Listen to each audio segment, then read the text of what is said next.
Hello and welcome to my channel. If you are new to my channel, I would greatly appreciate it if you would leave me a comment or subscribe so YouTube can put me in the algorithm and push my videos. As y'all can see, I'm new to the YouTube world, but here I am today stepping out my comfort zone. I finally stopped procrastinating after writing this on my vision board and writing it in my journal 4 years ago. Here I am today. It's me who dealing with all this hair. I can see y'all now like, oh my gosh, how's she gonna do all this? It took me like 10 minutes off camera to actually section off like the front, get the back out my way, and finally be able to see what I'm doing, because it's best to work in sections. Like, you want to work to where you can see what you're doing, not have hair all over the place. You want they have to be organized as you're working.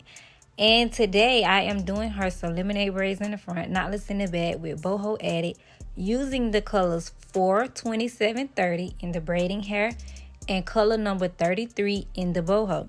Originally we was going to do 33 all over because this was she told me her hair color was, and I'm like, Jess, be for real.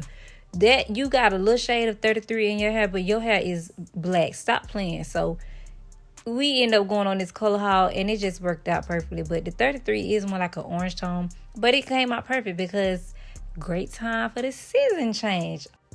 To y'all that don't really know my story, that's new to the channel, or they have just, because I am new to the YouTube community. Some people on Instagram, TikTok, they know my story a little bit, but I've always gave snippets. I never did the real deal, which I'm not going to do today either. I'm just going to, give y'all a little background on me and, because it's going to correlate with this client. So when I moved to Atlanta with mid 2019.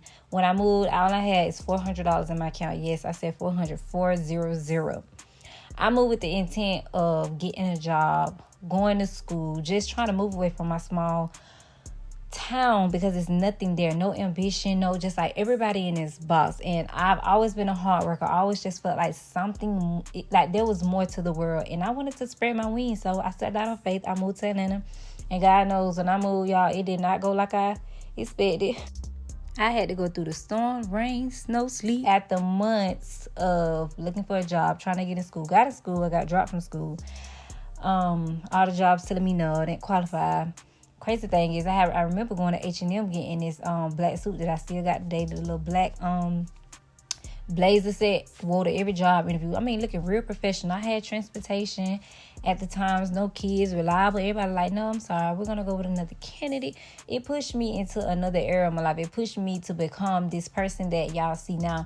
I remember having a breakdown calling my mom and my grandma back home, and my mom said something like, but Kalendra, you got so many talents. You can sing, you can dance, you can model, but you've been doing hair all your life. Why not just do hair? You trying to work, maybe that ain't what God wants you to do.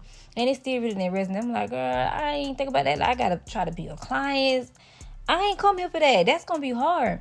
So I remember going to this interview in Buckhead, and as I'm leaving it, a light switch just turned on in my head as I'm riding, and I just thought, I'm not working for nobody else.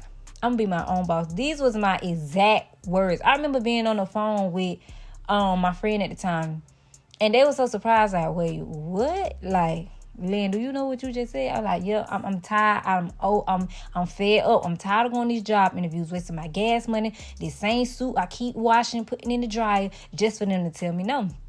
So I remember going back to my friend's house because I was living with my friend, living on her couch. I'm gonna get me a $50 flyer made. Cause at the time I think I had got me a little school check or something. I was like, I'm gonna find somebody doing this $50 flyer. I'm gonna put me some price out. The price was no more than $150, and the flyer did kind of do what it did. And at this time, it's like the February of 2020, right at the height of the pandemic. So when I began to get clients, it was the height of the pandemic. Which brings me to this client y'all see in the chat. Is like one of the very first clients that I serviced in Atlanta. I remember she hit me up on Instagram. She seen my flyer, and then I would post old work from my hometown, on my page. And I paid Instagram a couple dollars to boost the ad, and it worked. Long story short, when like I said, she DM'd me on Instagram when I first did her hair. Prior to me doing her hair, I was sick. I was sick for like 2 weeks, just down bad. Didn't know what was going on. I hardly ever get sick. And me and her always laughing about it because when I think back, I'm like, girl, I had COVID. But at the time, we really didn't know. But at the same time, a little bit right when it was just starting to get bad, like a couple months after, because that's when like quarantine, like everybody started taking it serious. Like the shops closing, the people going to the store, stocking, taking all the water, tissue, paper towel, all that type stuff. And so I remember when I did her hair and I was doing her video, my voice was just coming in. Like, I wasn't feeling my best, but I was better than I was. But I remember doing her hair, and the rest really been history. She's just like one of those clients that seen land before there was a landway, before the growth.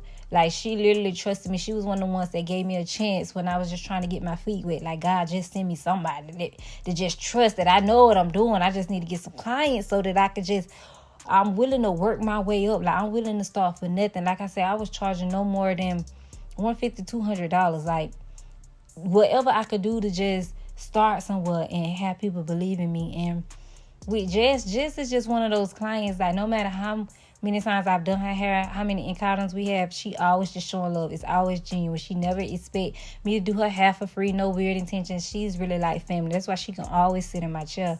Plus, nobody else wants to do it anyways. They run it when they see her, like, no ma'am, extra charge, extra $200-$300 with your hair. No, for real. Just one of those people. Like, she really have been on this journey with me, y'all. So she started out with me in my friend's house, in the apartment, in the kitchen.